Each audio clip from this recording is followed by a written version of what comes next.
जैसा कि पिछले टॉपिक में मैंने आपको पढ़ाया था साझेदारी से संबंधित खाते, और मैंने आपको बताया था कि पूरी साझेदारी से संबंधित 3 तरह के खाते खोले जाते हैं पूरे साझेदारी के जीवन काल में।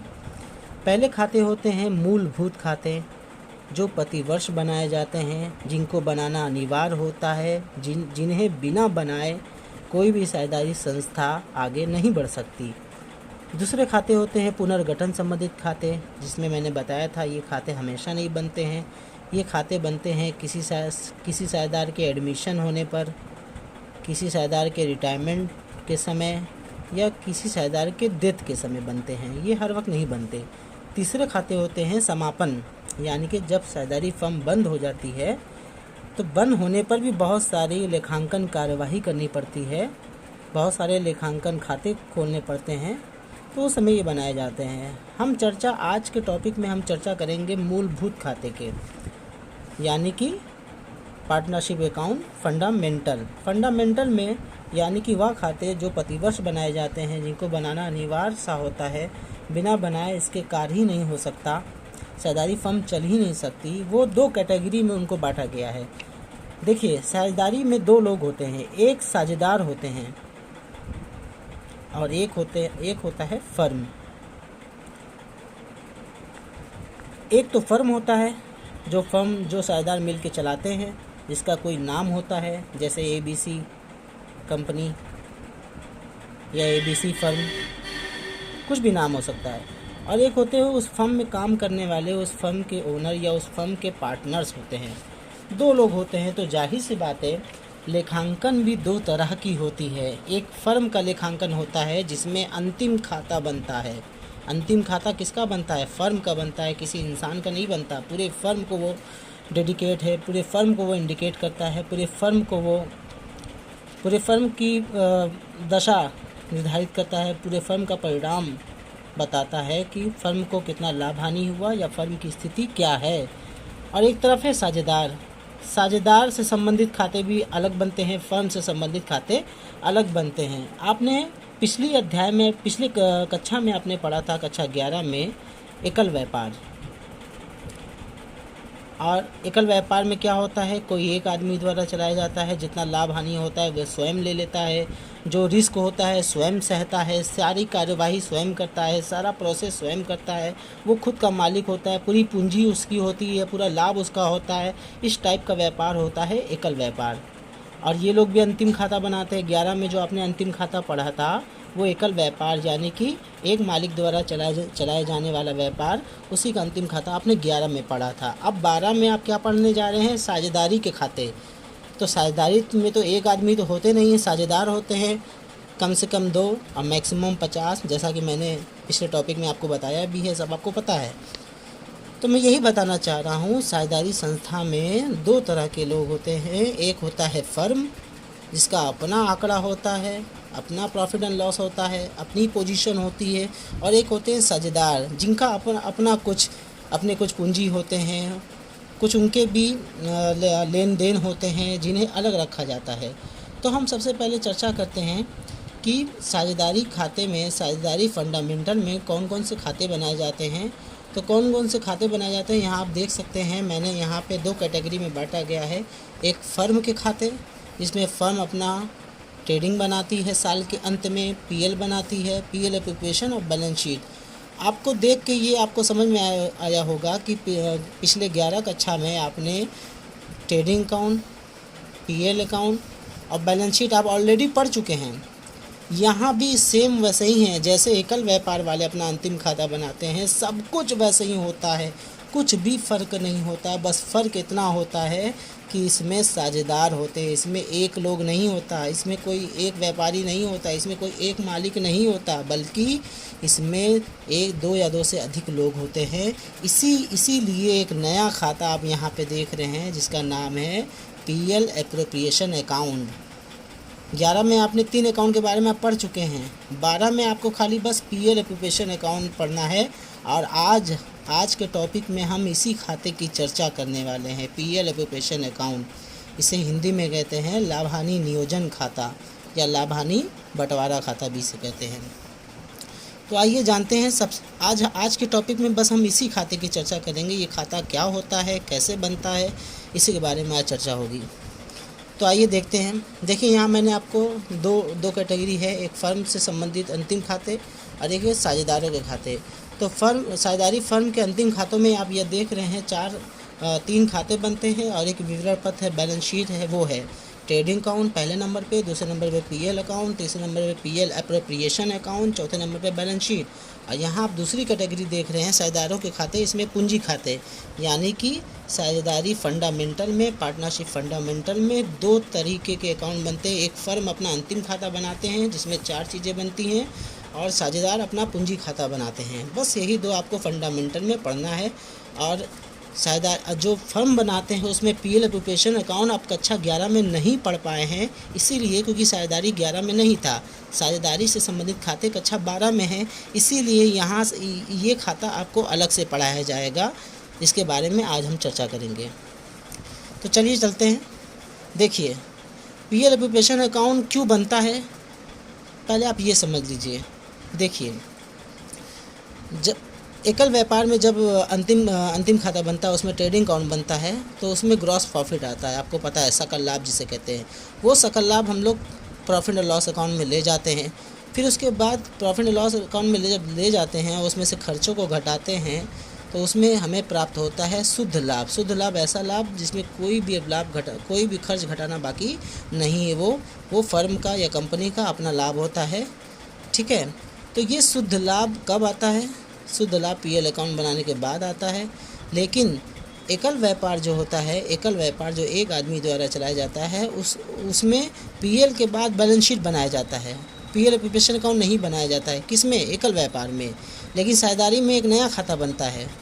क्यों बनता है? यही मैं आपको बताना चाह रहा हूँ। इसलिए बनता है क्योंकि ये जो शुद्ध लाभ एकल व्यापार जब अपना अंतिम खाता बनाते हैं जिसमें शुद्ध लाभ आता है, उसमें उस शुद्ध लाभ का उनका पूरा अधिकार होता है। शुद्ध लाभ किसी को देना नहीं होता है। शुद्ध लाभ का हिस्सा किसी को देना नहीं पड़ता। शुद्ध लाभ में किसी का अधिकार नहीं होता। इसमें पूरा अधिकार मालिक का होता है। किसमें? एकल व्यापार में। लेकिन जब साझेदारी संस्थाएं चलती हैं, वो अपना अंतिम खाता बनाते हैं, तो उन्हें लाभ हानि नियोजन या लाभ हानि बंटवारा खाता भी बनाना पड़ता है। क्यों? क्योंकि एकल व्यापार में किसी को लाभ का हिस्सा देना नहीं पड़ता। लेकिन साझेदारी व्यवसाय में एक आदमी नहीं होता है मालिक, कई भी मैक्सिमम 50 लोग मालिक हो सकते हैं। तो उन मालिकों को लाभों में से जो लाभ आता है, उस लाभ के अलावा उनको बहुत सारी मदें दी जाती हैं, बहुत सारे मदों का हिस्सा दिया जाता है। यानी लाभों को उनके हक में उनका जो दायित्व है, उनका जो कर्तव्य है, जो उन्होंने किया है, जैसे साझेदारों को वेतन देना है, साझेदारों को पूंजी पर ब्याज देना है, साझेदारों को बोनस देना है, साझेदारों को कमीशन देना है। जो भी साझेदारों के हिस्से की चीज़ है वो उन्हें यहाँ पर दी जाती है। कहाँ? लाभ हानि नियोजन खाते में दी जाती है। इसी को कहा जाता है लाभों का बंटवारा खाता। यानी इस खाते का नाम ही है लाभों का बंटवारा। यानी इसी शुद्ध लाभ को हम लोग बांट देते हैं, इसीलिए इसका नाम है लाभों का बंटवारा खाता। आप समझ गए यह खाता बनाने की ज़रूरत क्यों पड़ी? इसलिए पड़ी क्योंकि लाभ पे किसी एक व्यक्ति का या एक मालिक का अधिकार नहीं है, बल्कि कई लोगों का है, इसलिए उसे बांटना बहुत ज़रूरी है।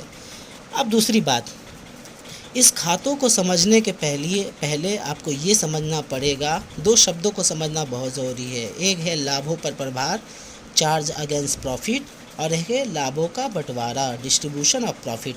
इन दोनों को अगर आप नहीं समझे, इन दोनों में अंतर नहीं कर पाए, इन दोनों के मूलभूत बातों को नहीं समझ पाए, तो आप इस चैप्टर को लगा ही नहीं पाएंगे, समझ ही नहीं पाएंगे, जान ही नहीं पाएंगे। इसलिए इन दोनों को बहुत ही अच्छे तरीके से समझ लीजिए। चलिए समझते हैं। देखिए लाभों पर प्रभार का मतलब होता है जिससे लाभ में कमी आए, यानी वह मदें, वह खर्चे जो लाभ में कमी लाए। लाभ में कौन सा लाभ? शुद्ध लाभ। ध्यान रखिए, कौन सा लाभ? शुद्ध लाभ। वह खर्चे या वह लागतें या वह मदें जो लाभों में कमी लाए, उसे कहते हैं लाभों पर प्रभार। और वह मदें या वह खर्चे जो लाभों में कमी ना लाए, बल्कि लाभों को अलग अलग मदों में बांट दे, लाभों को अलग अलग कर दे, डिवाइड कर दे, उसे कहते हैं लाभों का बंटवारा। अब आप सोचते होंगे कि ये लाभों पर प्रभार, लाभों का बंटवारा क्यों पढ़ाया जा रहा है। इसलिए पढ़ाया जा रहा है क्योंकि साझेदारी में जैसा कि मैंने पहले बताया, एक फर्म होता है, दूसरे साझेदार होते हैं।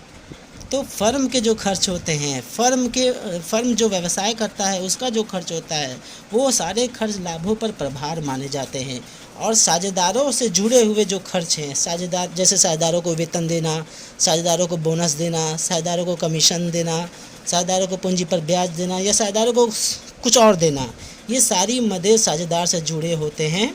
इसलिए इस पूरे चैप्टर में दो तरीके के मदें आपको पढ़नी है। एक लाभों पर प्रभार, जिससे जो लाभों में कमी लाता है, एक लाभों का बंटवारा जो लाभों में कमी नहीं लाता बल्कि लाभों को बांट देता है। तो ध्यान दीजिएगा, जब भी हम लाभ हानि नियोजन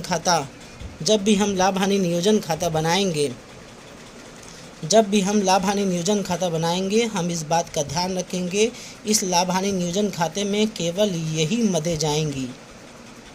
ध्यान दीजिए, देखिए आप यहाँ देख भी सकते हैं। और ये जो लाभों पर प्रभार है उसका संबंध किससे होता है? ट्रेडिंग अकाउंट, पीएल अकाउंट से होता है। और जो लाभों का बंटवारा है उसका संबंध किससे होता है? पीएल एप्रोप्रिएशन अकाउंट से होता है। ध्यान से देखिए, लाभों पर प्रभार, यहाँ मैंने एरो लगाया है। लाभों का बंटवारा कहाँ जाता है? पीएल एप्रोप्रिएशन अकाउंट में जाता है। लाभों पर प्रभार कहाँ जाता है? ट्रेडिंग और पीएल में जाता है। लाभों का बंटवारा में कौन कौन सी मदें आती है? साझेदारों का वेतन, साझेदारों का कमीशन, साझेदारों को पूंजी पर ब्याज, साझेदारों के आधार पर ब्याज, और भी अगर कोई मद है तो वो भी जाएगा। और लाभों पर प्रभार में क्या क्या जाएगा? साझेदारों के ऋण पर ब्याज। ध्यान दीजिएगा, अगर साझेदार ने फर्म को लोन दिया है तो उस पर जो ब्याज साझेदारों को मिलना है वो लाभों पर प्रभार होता है, क्योंकि उससे लाभ में कमी होती है।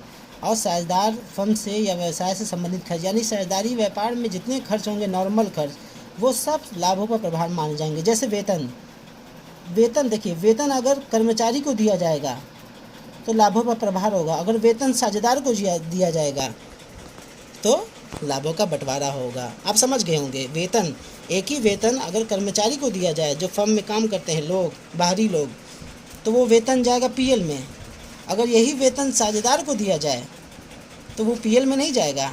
कहाँ जाएगा? पीएल एप्रोप्रिएशन में जाएगा। अब आप समझ गए होंगे कि कैसे हमें दोनों मदों में फ़र्क करना है। तो ध्यान दीजिए, लाभों पर प्रभार, लाभों का बंटवारा। पीएल एप्रोप्रिएशन में कौन सी मदें जाती हैं?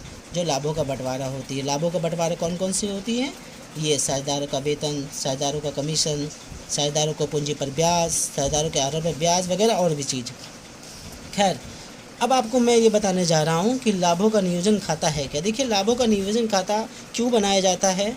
इसलिए बनाया जाता है ताकि लाभों का बंटवारा प्रदर्शित किया जा सके, ये बताया जा सके कि साझेदारी फर्म में लाभों को कैसे उपयोग में लाया गया है, कैसे लाभों को विभिन्न साझेदारों में बांटा गया है।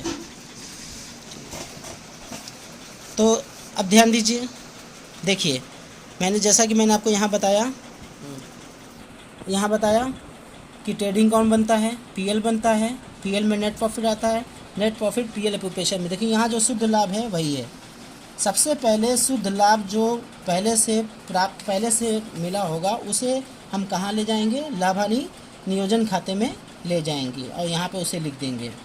ध्यान दीजिएगा, ये नेट प्रॉफिट आपको पहले से प्रश्न में दिया रहेगा। अगर नहीं दिया रहेगा तो आपको अलग से पीएल अकाउंट बना के निकालना पड़ेगा। देखिए, यानी कि लाभ हानि नियोजन खाते में दो साइड है, एक डेबिट का साइड है, एक क्रेडिट का साइड है। डेबिट के साइड में देखिए क्या क्या जाता है। क्रेडिट के साइड में देखिए दो ही चीज़ें जाती हैं नॉर्मली। पहला है नेट प्रॉफिट जो आपको पहले से मिलेगा, और दूसरा है इंटरेस्ट ऑन ड्राइंग। बस दो ही मदें इधर जाती हैं नॉर्मली। और इधर डेबिट में देखिए, डेबिट में जनरल रिजर्व है, पार्टनर सैलरी है, पार्टनर्स इंटरेस्ट ऑन कैपिटल है, पूंजी पर ब्याज है, पार्टनर कमीशन है, पार्टनर बोनस है। यानी कि लाभ हानि नियोजन खाता ये एक ऐसा खाता होता है जिसमें लाभों का बंटवारे के उद्देश्य से बनाया जाता है। और कैसे बंटवारा होता है? इसके कई साइड में लाभ लिखा जाता है, शुद्ध लाभ लिखा जाता है, इंटरेस्ट ऑन ड्राइंग लिखा जाता है। इंटरेस्ट ऑन ड्राइंग क्यों लिखा जाता है? क्योंकि ये भी इनकम है। इंटरेस्ट ऑन ड्राइंग क्या है? एक इनकम है, इसलिए इसको कई साइड में लिखा जाता है। तो दोनों इनकम को जोड़ दिया जाता है, शुद्ध लाभ और इंटरेस्ट ऑन ड्राइंग जोड़ करके general reserve, partner salary, partners interest on capital, partner commission, partner bonus, ये सारी मदों को घटा दिया जाता है। घटाने के बाद जो लाभ का हिस्सा बचता है उसे to P L appropriation account transfer to partners capital और करेंट अकाउंट में ट्रांसफ़र कर दिया जाता है, जैसे XYZ। यानी कि इस पूरे लाभ में से, पूरे फर्म के लाभ में से साझेदारों को बांटने के बाद जो लाभ बचता है वो लाभ साझेदारों के पूंजी खाते में या चालू खाते में, इनकी चर्चा बाद में की जाएगी, पूंजी खाता, चालू खाता। अभी आप ये समझिए कि जो भी लाभ का हिस्सा अंत में आता है, पीएल एप्रोप्रिएशन अकाउंट का जो रिजल्ट मिलता है, जो लाभ आता है, यानी शुद्ध लाभ में से सारा बंटवारा घटाने के बाद जो लाभ आता है, पीएल एप्रोप्रिएशन अकाउंट का जो लाभ होता है वो हम पूंजी खाते में ट्रांसफ़र करते हैं अंत में। फिर उसके बाद हम पूंजी खाता बनाते हैं। तो अब आपने एकदम आपको सारी बातें मैंने एकदम क्लियर बता दी, सब कुछ बता दी कि क्या क्या कैसे क्या होता है, कौन कौन सी मदें होती है, लाभों का प्रभार मैंने आपको बताया, लाभों का बंटवारा मैंने आपको बताया।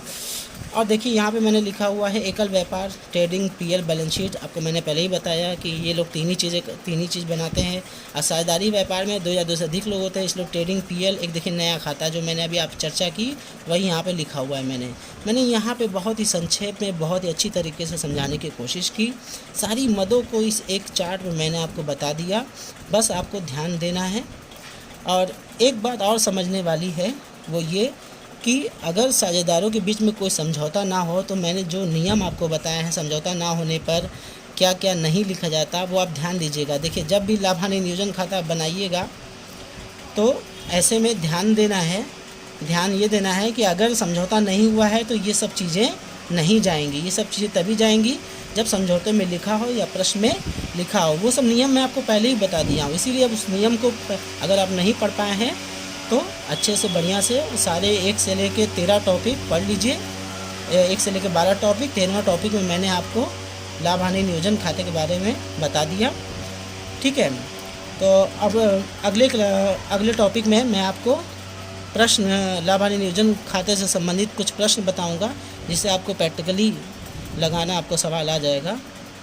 Okay, thank you.